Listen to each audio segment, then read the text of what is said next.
Today, at a new habitat build down the street from the Second Chance house, we're going to be installing some subflooring using Loctite's new PL Subfloor Foam adhesive.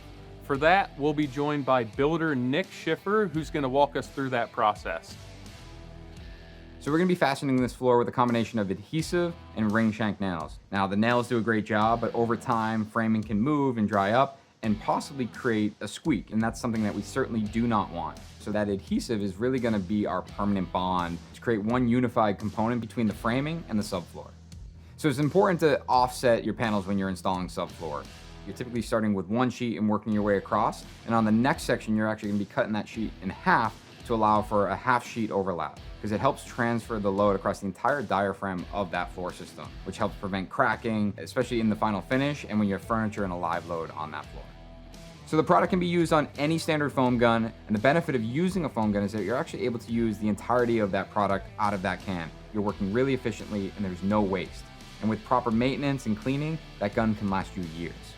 To get started with the foam subfloor adhesive, you're going to give the can a good shake, pop that lid, and you're going to twist it onto the applicator gun. Now you need to dial in the flow, so what I like to do is I like to do a couple test beads, and I'm going for about a ½ inch.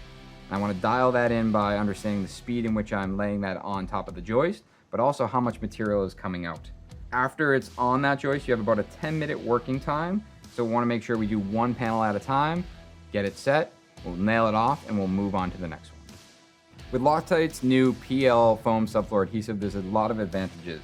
One being the quick and easy foam gun application, and with the extended foam gun, you can actually do that from a standing position.